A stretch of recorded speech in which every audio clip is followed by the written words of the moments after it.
Welcome back. Gas has been highlighted as one of the several sectors critical to post-COVID economic recovery, and Nigeria is one of the countries with the largest gas reserves in the world, but we're yet to tap into the great potentials of our gas reserves.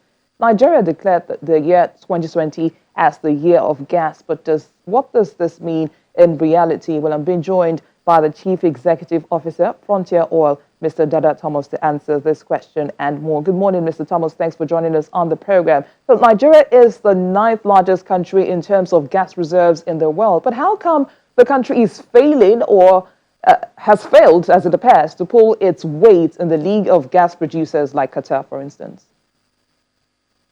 Bisi, good morning, and thank you for having me on this program. It's an interesting question, and the answers are many. But I think the big picture is that unlike Qatar, which has 4.5 times the gas reserves of Nigeria, we haven't taken gas quite as seriously as we ought to have. And I mean that in the sense of that, for instance, Qatar, in less than 40 years, developed an LNG project that is about 3 times bigger than that of Nigeria. Qatar has made swift decisions, investor-friendly decisions, which has attracted investments to ensure that it has a world-class gas enterprise, which is able to, of course, benefit its population and its citizens. Qatar has a GDP of $124,000, let's say in 2017, compared to $2,500 of Nigeria. Of course, population has a large role to play in that, and they have larger reserves. But we have not done what we ought to have done with respect to gas. We could have done a lot more. We did a few things in the past. We enacted a few decrees during the military era, which led to very successful projects like the Bonny project, the Chevron Excravos gas liquids project, the West African gas pipeline. But we could have tens of those things. We should have had tens of those things, not just the singular projects. So we're sitting on the 9th largest reserves in the world, as you mentioned earlier on, but we're sitting in darkness.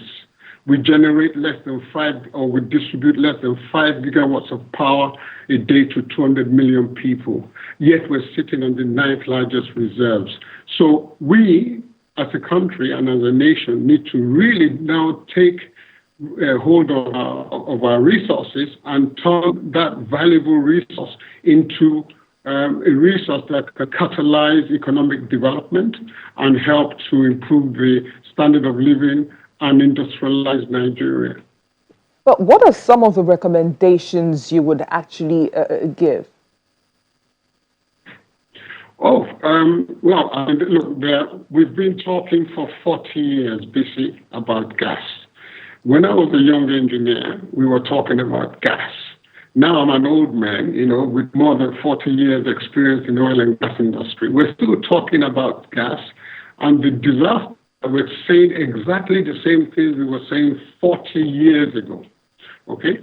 To move forward, there are a few key things that need to be done in Nigeria. The first is very simple. Let us put in place the policy and legislative framework that would ensure that investors are happy to come and invest in the gas business in Nigeria. So one of the things that we can achieve as a nation, hopefully this year, according to the National Assembly, is that they will pass that thing called the PIB, the Petroleum Industry Bill. They claim they will pass it by September. And if within PIB, they entrench investor-friendly win-win fiscals that would encourage gas investment, that is the first thing. The second thing is this, that bedazzling gas over the last 40 years is the fact that everybody complains that the price is too low, although the price has shifted over the last 10 years. Price for gas has been regulated by fiat, essentially, in Nigeria. We do not believe that's the way to go. We believe that we need to migrate to what we call a willing buyer, willing seller, market-driven market, where two parties can sit together and contract with each other to, I'll sell you gas, I will buy your gas, and we're both happy about the pricing. I assure you that if that is allowed to happen, we'll have more gas and we can know what to do with. The other thing, which again has been a perennial problem, is the lack of infrastructure for moving gas from where it is produced, largely in the Niger Delta of Nigeria, to where it is consumed, largely in the southwest of Nigeria and other places. Infrastructure investment is extremely expensive. And a lot of work has been done or is being done, but it is not enough. We need 10 times more gas transportation and distribution infrastructure than we have at this point in time. But some good things are happening. For example, the AKK, the Kaduna Kano pipeline is ongoing. The Oban OB and OB pipeline called the OB3 is nearing construction, although it's now delayed to 2021. And the Lagos Escravos pipelines, which feeds the gas from the Niger Delta all the way to Lagos, is essentially being doubled in capacity. Those are good things, but we still need a lot more infrastructure. And the best way to do this is that the government needs to partner with the private sector where the money is lying to ensure that these projects can get done. And then the elephant in the room, that huge elephant in the room, which has been a very disruptive factor for the gas sector and the entire gas to power sector, is that the power sector is adversely impacting the gas sector because the power sector is essentially an illiquid, it's essentially a dead sector in Nigeria, and it owes huge amount of money to all its upstream suppliers. It owes money to the generating companies, who in turn owe a lot of money to the gas producing companies. We're talking debt, that ranges nearly a trillion naira. Nobody really knows how much is that bad. And that debt is crippling everybody who are in the gas to power value chain, especially the gas producers who have taken tremendous risks, investing hundreds of millions of dollars generally in a typical project, and then they're not getting paid for the gas they supply. Many of them have invoices for gas that are 2 years old, and there's nobody to truly address when they're going to be paid. So that's a huge elephant in the room. And the other recommendation I would make is that there's a huge forex exchange exposure that gas sector is exposed to. The gas sector is generally a dollar investment business. You take hundreds of millions of dollars, and in many cases, it can be as much as billions of dollars. You invest it in a gas production system, and then when you sell your gas, you're paid in naira. Unfortunately, you're not paid in naira at the market rate. You're paid in naira at the CBN rate. And generally, most people lose 20 to 30% of their invoice value on FX exposure. This is not a good thing, and it's not an incentive for investing in the gas business in Nigeria. So I think those are just a few simple recommendations that could drastically change the gas picture in this country. And we need to change that narrative for the simple fact that the president committed to uplifting 100 million Nigerians out of poverty in the next 10 years. I believe and I subscribe to that. The Nigerian Gas Association, of which I used to be the immediate past president, subscribes to that. But how do you do it? I think that utilizing our gas properly is one of the keys to truly unlocking the economic potential of Nigeria and to ensure that we can create local value addition so that we can provide employment for the hundreds of millions of people that this country will become in the next 30 years. We're now 200 million people, and we're projected to double in population in the next 30 years. How are we going to provide jobs for them? How are we going to feed them? How are we going to move them around? How are we going to clothe them? I think that gas is the key to that. It's one of the key to the solutions to that problem.